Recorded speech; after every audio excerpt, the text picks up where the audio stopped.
All right, welcome back, guys.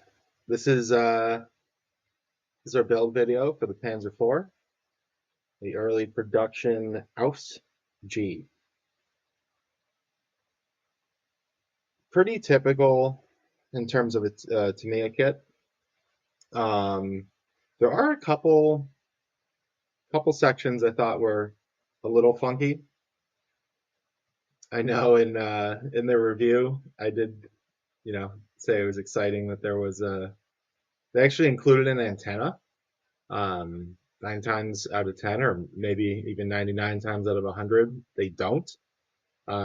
It broke in the Sprue, so I will be displaying it in the stored position, but that just recently happened. So still getting over that loss. Not a total loss, but you know what I mean. So nothing too crazy in the first step here. We're putting together the rear panel. Typical Tamiya directions. They do tell you, pieces to cut off and things like that, which that was definitely an A plus on this kit. A lot of the sprue gates were attached to, the back side of pieces, which to me it does a good job of anyways. I just noticed it extra and on a lot of the small pieces. So that was really, really nice. And there is a lot of good detail that goes into this rear panel. Um, Even these pieces I'm putting on now, where the wheels, I think the idlers or sprockets, I forget which one, but they'll attach to that. That would have come molded on in the past and maybe some older kits. Um, and then we put on some kind of nuts and bolts and things. So that was nice. It added to the build time. I think I built this kit not counting not counting the tracks. I built those T-Rex tracks, which, like I said, took 1 to 2 hours. Um, I leave off, like a spoiler alert, I leave off all the tools, some of the sandbags, things like that. So, you know, technically takes longer than this, but I built this kit in one day. Um, I want to say it was probably maybe 4 to 5 hours. I just sat down and did it all in one go. So nothing too crazy really at all. But definitely a higher part count than a lot of Tamiya kits, which is nice. Keeps you building longer. I know everyone likes weathering. I do too, and painting and all that stuff, but this is like adult Legos. This is what I enjoy the most, is the building aspect.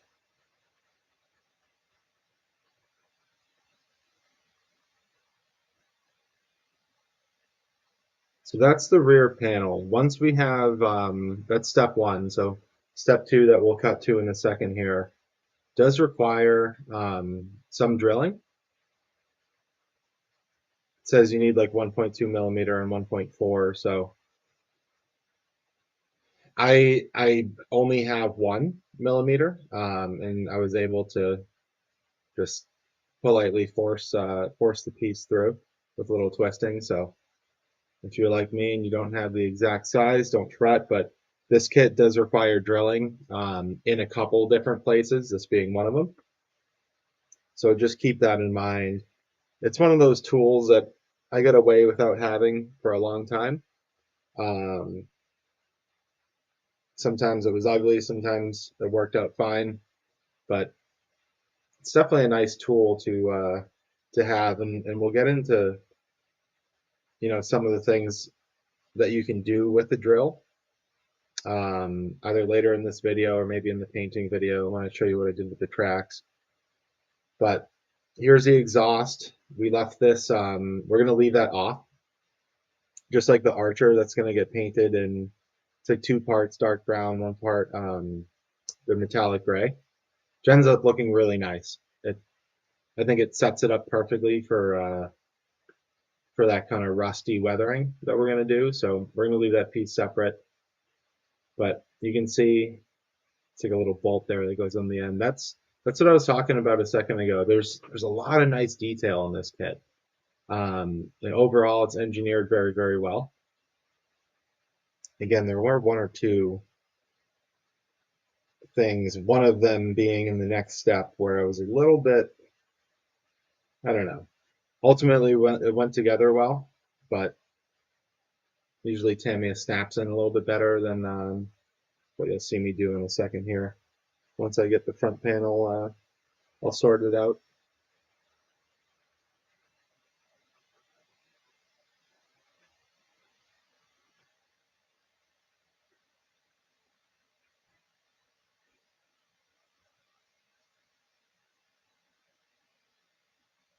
All right, so this is it. These are the gear cases.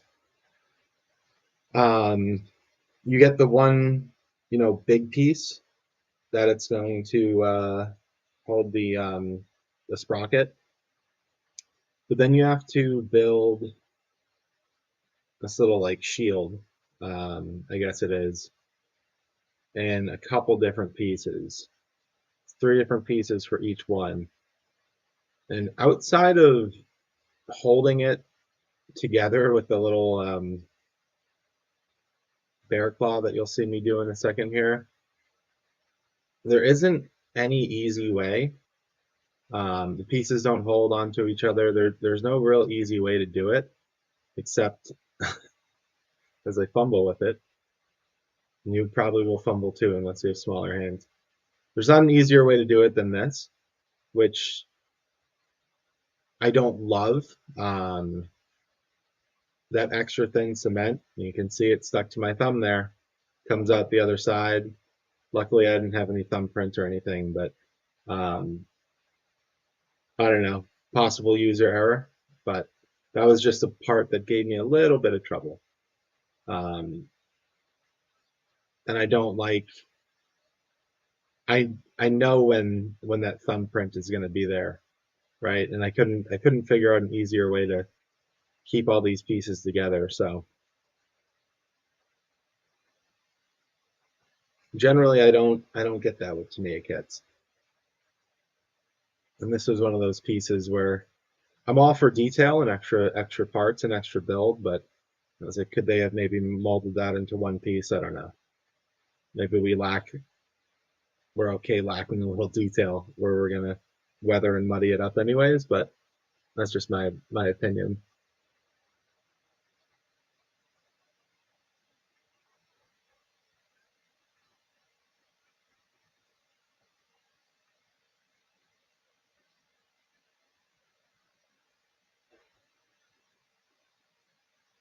So once they're on, it's relatively, straightforward.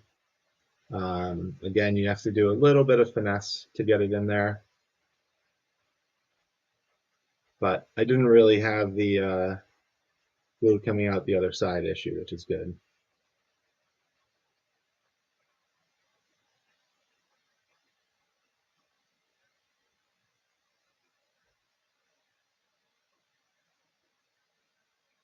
And it does slot into place. You see there it clicks.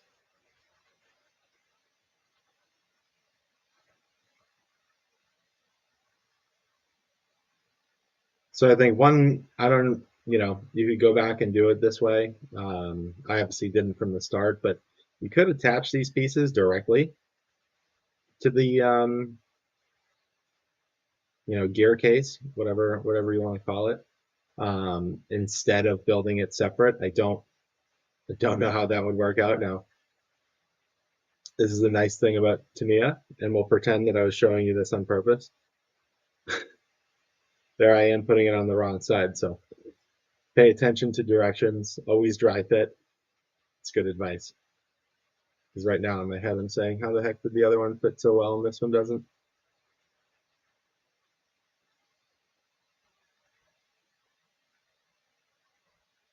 Eventually I'll get it sorted out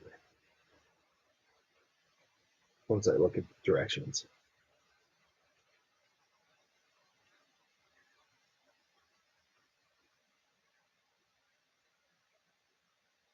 These are things maybe you should edit out, but I think it's important because we all make the same mistakes, I think. Not that I know many other modelers, but I can only assume.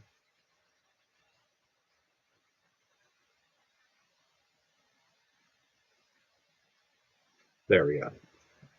Got it sorted. And now we're going to put the front panel on. All that stuff lines up very, very, very nice. It's like slap of fat dab of glue on there. Not a lot of seam lines or anything like that in this kit that need to be sanded out, which is really, really nice. There's not a lot of seams between panels that you're going to want to try to join. And there are a good amount, especially when we get to the turret and things, there's a good amount of like weld beads, which end up looking really, really nice. But before we get there, we're going to glue on some return rollers, which this is an interesting step. You have to make sure that they are lined up flat. So you'll see me go back and forth a couple times there. There are two pieces to sand, so I would recommend gluing them up first, making sure they're flat, and then wait a good while before you sand them, just because there's nothing locking them into position on those return rollers. It is really just balance and how it dries, making sure that it doesn't sag on one side and it's more open on the other. So just something to keep in mind when you're on that step there. Is that was slightly funky. Nothing too crazy, but you'll see I didn't wait long enough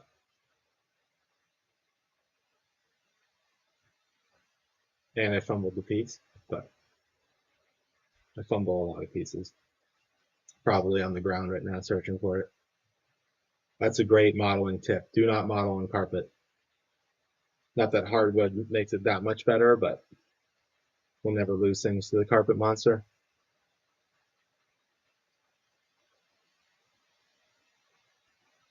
Let's see, I got to straighten it back out there.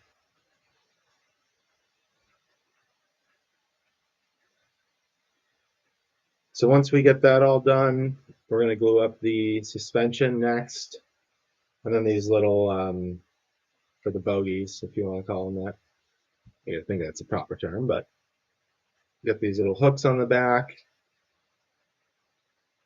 That's nice and easy. And now we'll get the bogey set up there.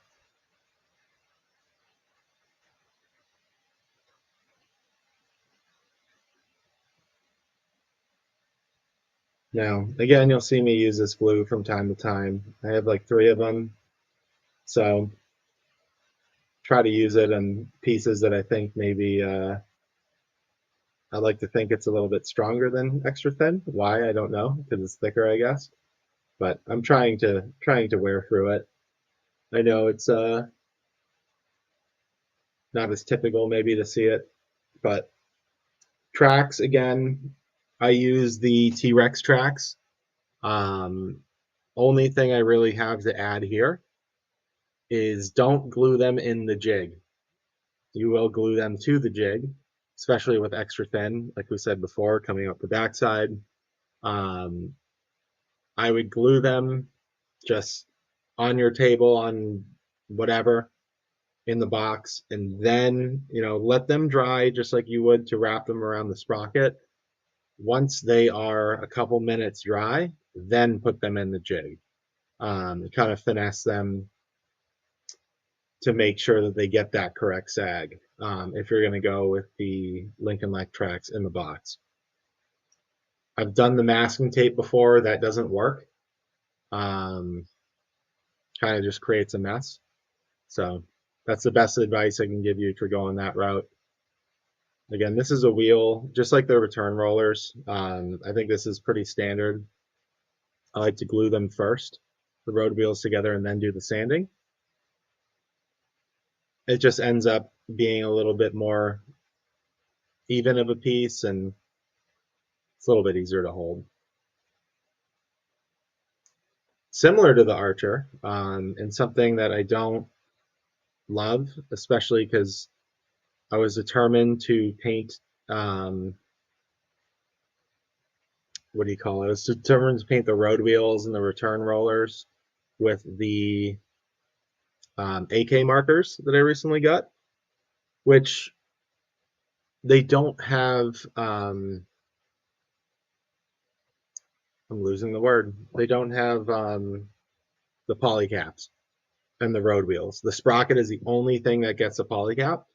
So you can either leave the wheels off, you can glue them on. I glued them on um, just to see if I could do it. Made a little bit of a mess, nothing too crazy, um, but something to keep in mind. You know, if you were going that route, if I were to do it again, I think I would have kept the road wheels off.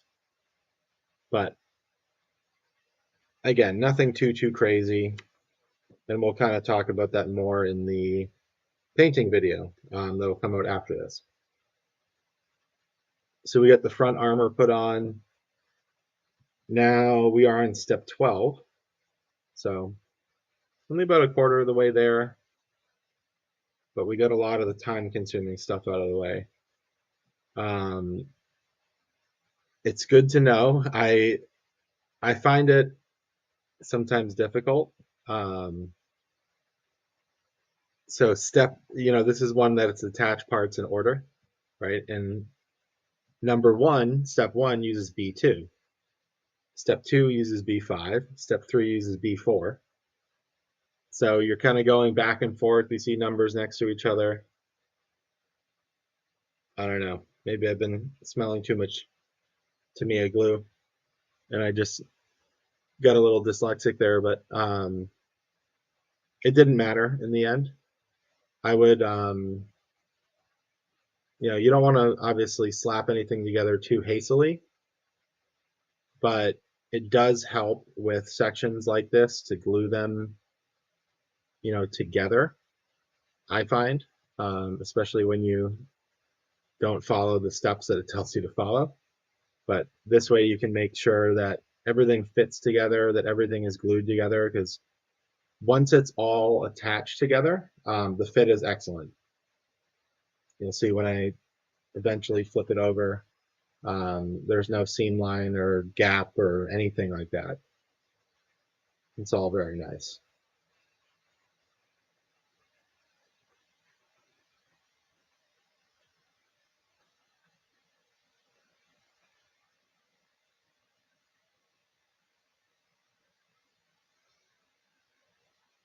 So once we have that done, we are going to get to a little armor cover there for the driver, as well as the machine gun. So we end up, there's a little kind of ball turret, slightly difficult to fit in there. You'll see me fiddle with it here in a second. Um, but once it's in, it'll make the machine gun workable, movable, whatever your term of choice is. I guess movable is probably the easier one. So just careful with the glue.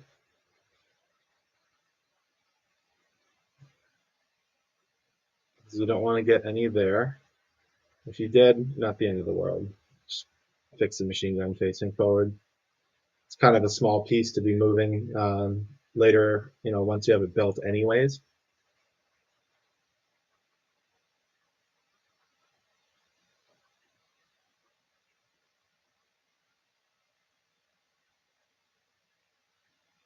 So nothing too bad to worry about. Typical Tamiya, it is impossible to put that piece on incorrectly, which is very nice, always nice. All right, next we're getting to the front fenders and finishing the bottom side of the upper hull. Again, very similar to, the part we just did on the upper hull. Um, Everything slots together. There is a piece I leave out here. It's like Z1, ZA1. I believe it was called. Basically slots into the fender here and then faces in here. Um, so if you did the figures, so you won't see me put it on, but I'm not doing the figures. If you're doing the figures, that's going to be very important to get that piece in there, or else your figure will fall into oblivion, into the dark abyss of your interiorless tank, and you'll be shaking to get him out.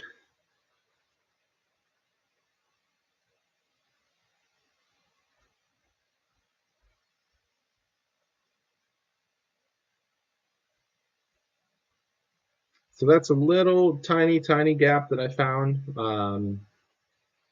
Quick press of the fingernail was able to close that up. So nothing, again, nothing too crazy.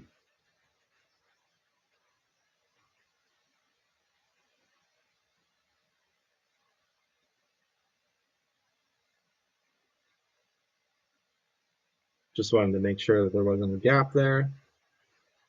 And we'll use the old fingernail because your thumbprint will destroy plastic if it gets glue on it, but for some reason the fingernail does not.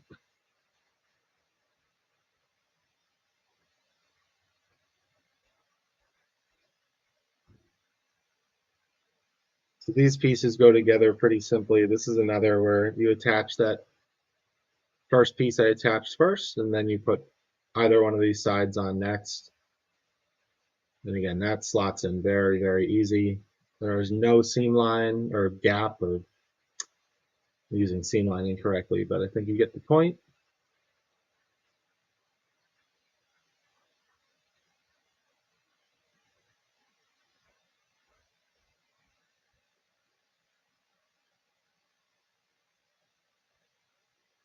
All right, and then the rear fenders,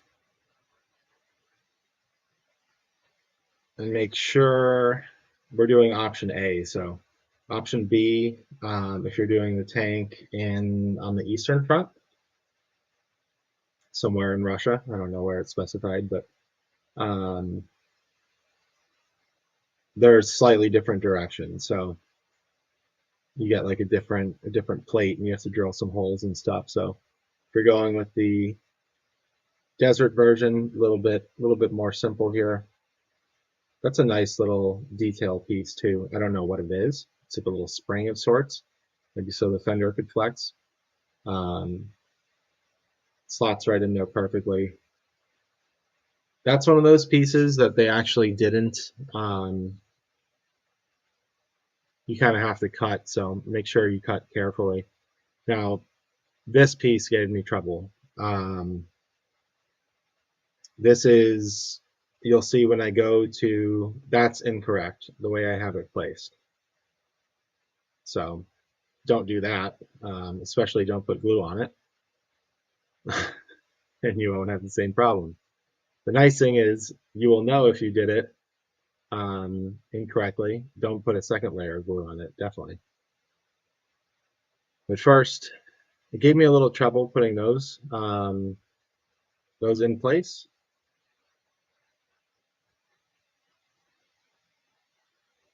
Those you kind of have to wiggle in there when you have that back piece on incorrectly. But once you go to attach the rear fender, which you'll see in a second, um, that's where you'll know if you put that piece on incorrectly. My best advice is to look at the next step, which will be, I guess it's just it's the second part of 17. Um, you can follow where the bolts are, and it's pretty easy to see that I did that wrong.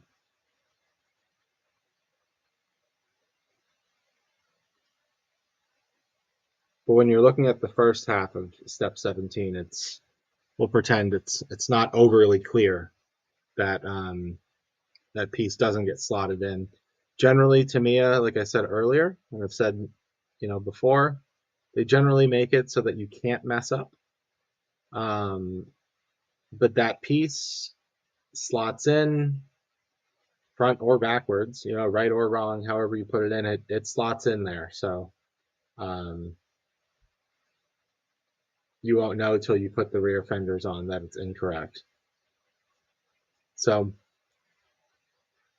there you'll see it was overlaid. I kind of had to bend that piece around, and by that point I was thinking something's not right. User error, right?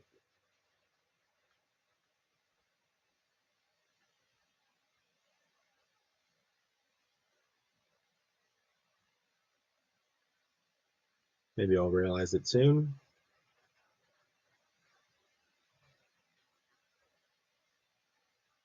That's me saying, what the heck did I do?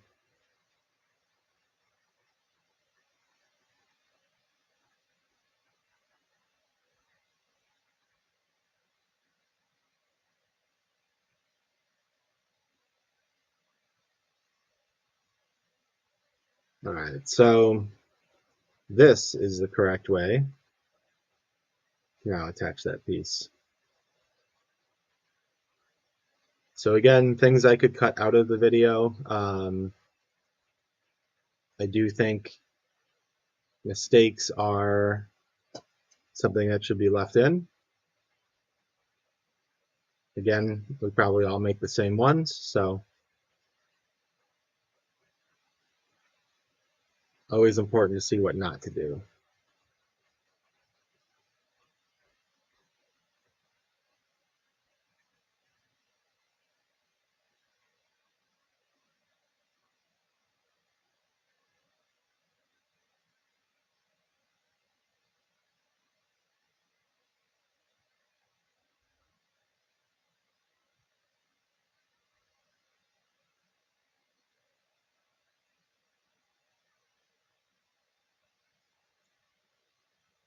And once you have that piece on, it is incredibly easier and a better fit to put that rear fender in. So that's a good signal to tell you that you did it right.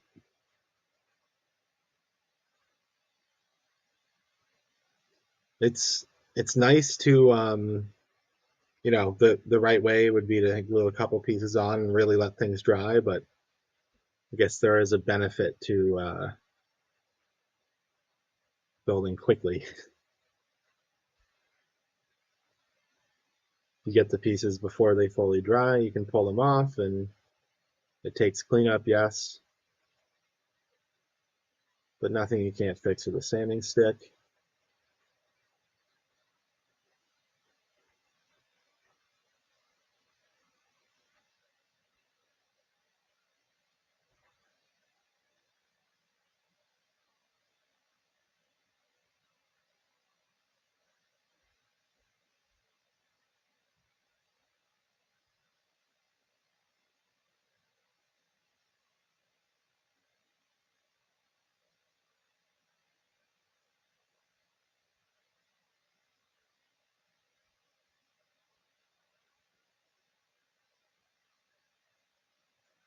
All right, next we are attaching, I believe this is where the antenna is going to slot in. This is where we will be laying down our antenna, because it's a little broken at the top, so that should help kind of mask that. Um, when I first, this, this is another step before I get to the antenna. Um, it's not incredibly clear. There's only one hole which you drill, or sorry, not one hole, but two slots that really line up with this. But the directions aren't the clearest to where you're going to slot that in. But it's the only two holes that line up with it, and you want some of the back overhanging. Next up, we do have a couple pieces we're attaching here. We're starting with the engine access hatches. You'll see in the painting video after this, I end up painting basically the entire. I actually prime in white, and then I prime in like the German gray that the vehicle would have come in if it was going to Russia. I don't know. I did my research, and I think they came in the Tropin, dark or light brown, dark yellow. I think dark yellow is incorrect, but they came in that color. I think from the factory. It's a little bit difficult to find, but I just I wanted to try a different chipping technique, so I went with the German gray at first, and then did the sand, the light brown over it. But you can see through those engine access covers. Um, you could, paint the whole inside black, which might fix that. You could, you know, put something black under it, simple as paper, or and anything to maybe make that a little bit less visible. Once it's all attached and everything, it's not overly easy to see into it, um,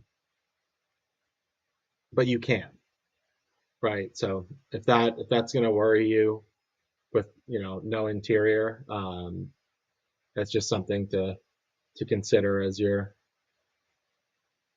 doing the build, because once you really attach this top and bottom, um, because of that bracing bar there in the upper hull, you cannot really access that anymore. So we also we have a decal that's going to go on that fire extinguisher, and we're going to paint that. Generally, I don't attach those pieces. Actually, the paint scheme is the same as the tank, so that's probably why I attached it. But um, there will be a nice decal that goes on there, which is something we don't generally have. But we'll get a lot of the small things built up here. I did skip some steps. I skipped 20 and 21. 20 is essentially all tools. There's a couple small things that I didn't show putting on, grab handles, things like that, just simply because I generally hold the tank straight up to my face in order to do so.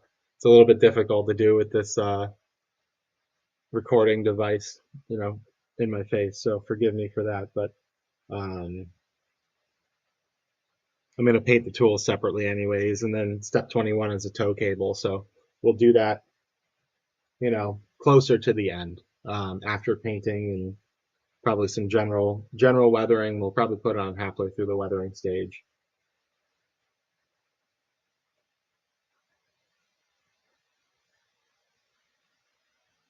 So a couple small things with step 24, just to kind of seal the hull in. Um, and then again, there's a couple more tools. There's actually a really nice wood box, that's going to get some decals of its own. That kind of a stowage box that comes with this kit.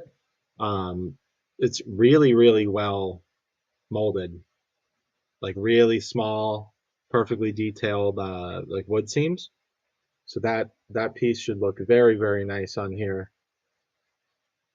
And then once we get that all settled, and there's also a decal that tells you to put on if you're doing part A, which I believe will be under the jerry cans. So I don't know. We'll see if we can attach it at the end. It might not even be visible, so I might even skip it. Could possibly be dangerous, but um, so be it. So I'll show you guys building up the gun. Um, my hatches again will be closed. I'm not doing figures. If you were, I still don't think you would really see this. Maybe it's just important for the weight so that the barrel doesn't just sag down forward. Um, but for the sake of gluing plastic together, I built it anyways. There's nothing too crazy with it.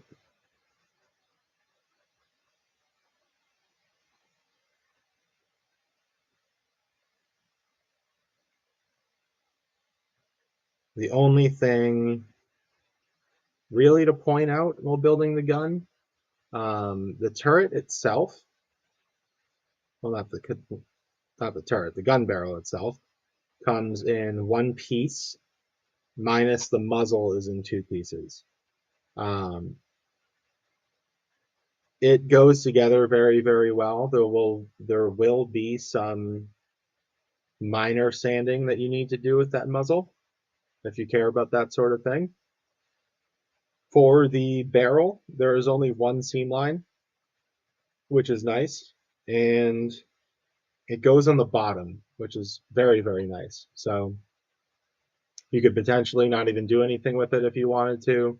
I did a little bit of sanding on it just to make sure that, you know, it definitely wasn't visible, but that's some nice engineering in this kit. And the gun barrel only goes in one direction, so it seems like they did that on purpose.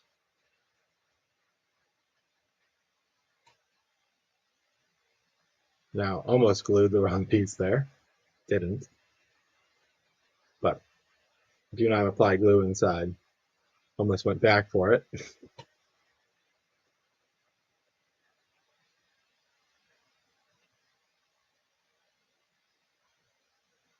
And this is just us finishing up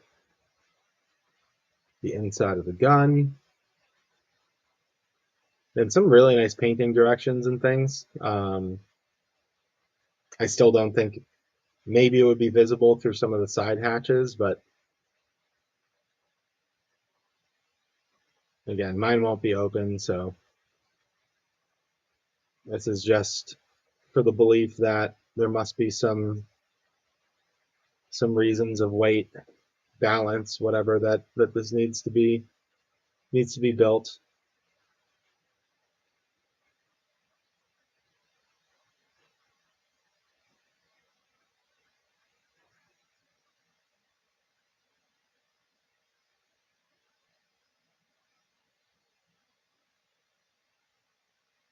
That's a little bit of a tip there. The extra thin cement works very well as see that just sticks right to it. That other fiddly piece stuck right to it. Acts almost as like tape, right? Obviously, it will eventually glue like tape won't, but if there's little pieces you want to slot in, sometimes I find it way easier to put the extra thin on first. So now we're going to get to the turret build, which similar to the upper hull, um, it's going to be in multiple pieces, but it's going to go together perfectly with really no real problems. There's a nice piece there that, well, you see I just glued that. Make sure that you have it in the perfect position. Same on that side. And those hinges are going to add some really, really nice detail once you put the hatches and stuff on.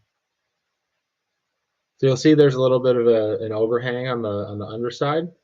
Obviously, you won't see that anyways, but that's what they've done. It looks like to make sure that this goes together so well. But I know I've got it in fast forward, but you can see there are no gaps anywhere. That's really, really, really well engineered.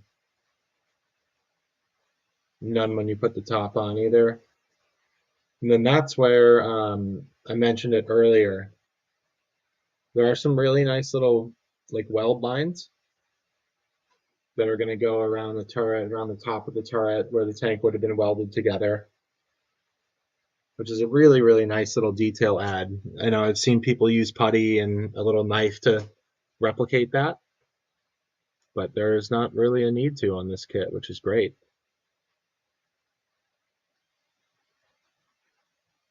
I'm not huge into that scratch building stuff, so if we can get it from the kit, I'm always happy. So I'll show you one of these. Now, this is a piece that I had ordered. I needed a couple bucks to get free shipping or something, so I ordered some of these tow hooks from T-Rex. And originally I thought it was something I was going to use. I thought the tool clamps were another piece I threw in to get, to my limit or whatever, that I thought I would use. there to me was not a need. These tow hooks are something that generally probably would have been molded on older kits or just left off. So I'm going to save those. I'll show you how I build up one there. I'm going to save those for when I build an older kit that doesn't have them. Because I was very happy with the detail on those parts. Now there's like 4 or 8 of them, I forget, that go in there. Um, then this piece, this is the last piece that gives me some trouble here. This box that's going to go on the back of the turret. Ultimately, it goes on really, really nice. It just was a little bit fiddly, and it's this one piece at the bottom that kind of needs to slot into place. But again, you need to bear claw it a little bit in order to hold it in place. So once you have those 2 sides on, I think I put the back on first, but I would make sure that the top fits. The top needs to fit, or else the sides are incorrect, which you'll see when I go to put on the top is when I realize that it is not correct. So a little bit of a tip there next time you're building, or when you are building this kit, if you do build this kit, you could almost put the top on first and kind of just hold it in place as you put the sides on. You see, I wasn't off by much, but I was off by enough.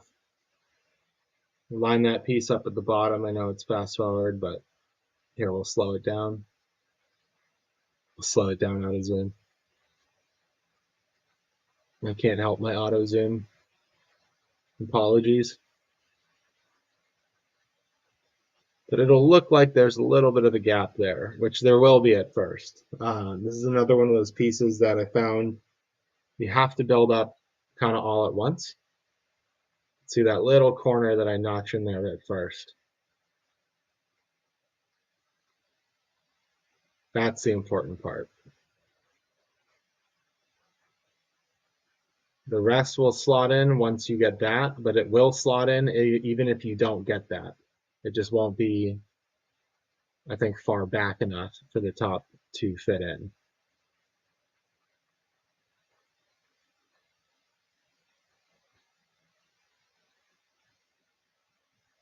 Apologies about going off camera. Another one of the things I got to get right up in front of my face.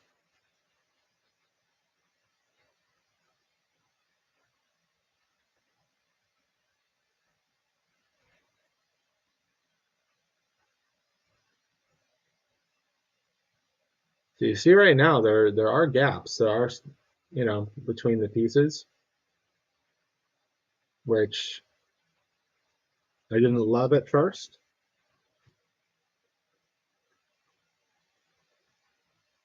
But you can work them kind of into place there. So this just stuck out to me a little bit. I know I mentioned the 1 or 2 other times. It was really the gears at the beginning, and then this back piece that was just a little bit funky. That other piece somewhere there in the middle on the upper hull, that was just user error. And I mean, this probably is too, but just stuff to watch out for.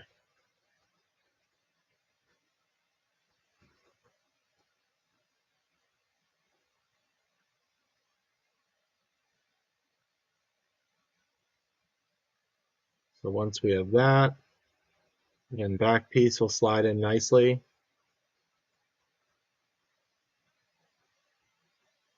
And once you get all these pieces together, that's when the seams, gaps, whatever, really start to disappear. And you can work those again. They don't really sit flush until you do a little bit of pushing and pulling. But once you get them all together, especially once we get that top on, they'll start to disappear. And we'll use the extra thin to do exactly that. See, that just completely disappeared there. That one's still visible. A little extra thin. And that starts to disappear. There, it's gone.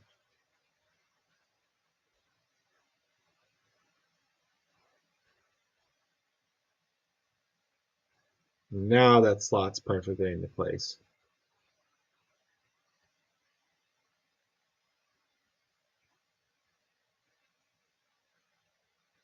That little gap on the inside you won't see.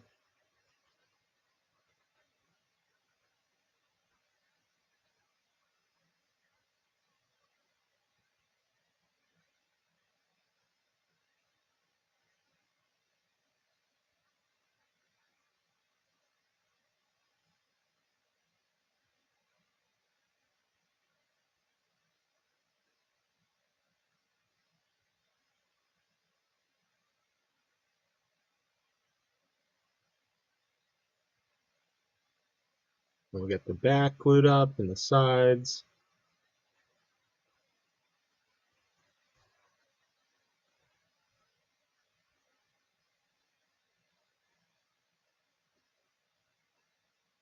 You'll see those seams all disappeared all around the edge, gaps, whatever. Keep calling it the wrong thing. But I think you get the point. Definitely a piece to spend a little bit of time on, and then let that get nice and dry. Definitely, before we fiddle with it anymore.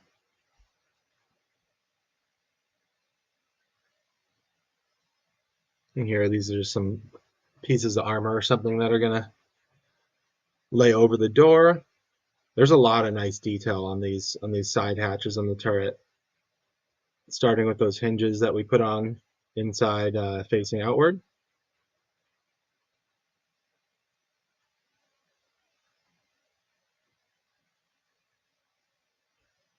And you'll see I'm pretty liberal with the use of the glue.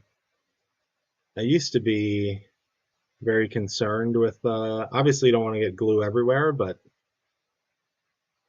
with all the layers of paint and weathering and stuff like that, um, I like to make sure everything's securely in there.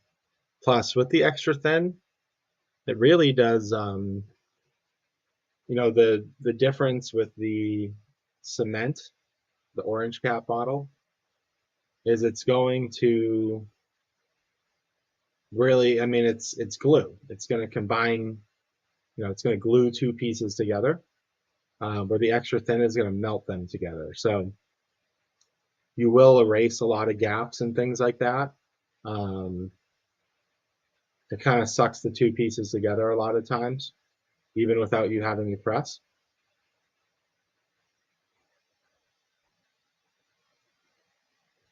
So I like to make sure there's a good amount of extra thin in there. Kind of fills any holes too, I guess, with melted plastic, right?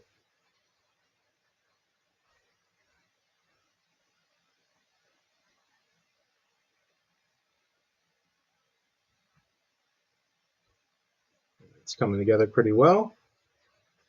And next up, we are going to get the cupola done. Um, the periscopes on the outside, or not periscopes, sorry, periscopes are going to go on the inside. Um, there would be some extra painting, obviously required here. So again, we're not going to display that, but if you were, this is an easy piece to leave completely unattached. You can still put it on during painting and it shouldn't blow off, just the way that it fits in there, which is nice. Because those periscopes do have to be black. Two different blacks, flat black and I think it's X18. It's like the semi-gloss black. It's going to be in two different areas. So they do slot in. I guess this is another area I forgot about a little bit. That is not the correct position, but we're going to continue to work that down once I figure it out. I think a little bit of oversight went into this because I knew I wasn't going to be painting them, but there, you're going to want to push those down in.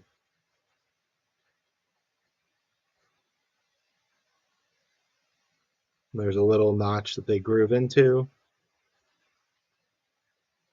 and that's how you'll know they're in the right place.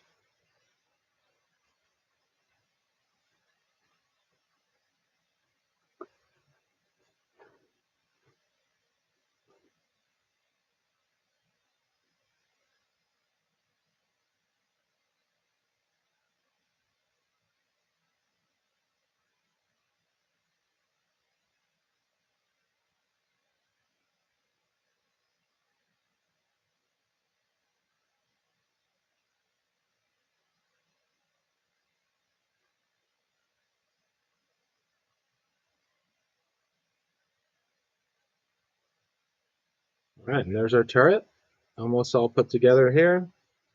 We're going to get our doors on, hatches, maybe more appropriate in armor.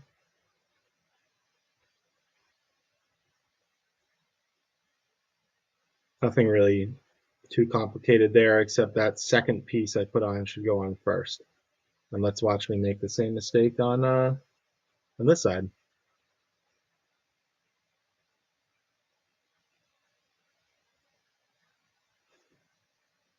There it is.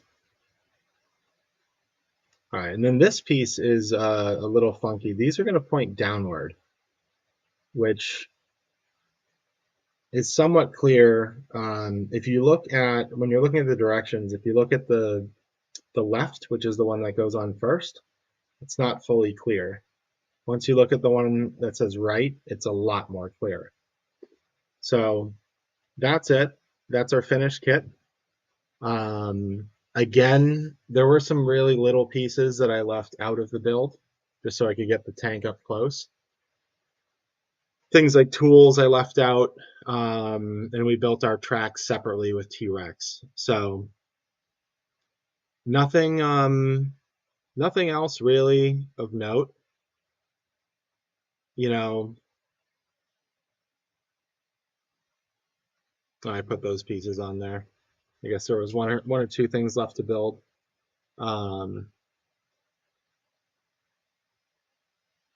This is going to hold the tracks on. We're going to put that on now, just simply because the tracks will go from top to bottom. They'll slot right in there.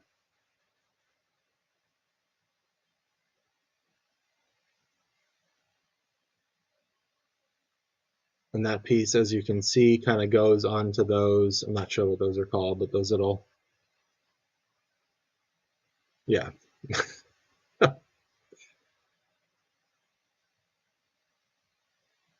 we're going to go ahead. This is going to get painted separately, but it'll be very accessible to us. So we're going to go ahead and attach that because I wanted the outside of it to be airbrushed in the same color.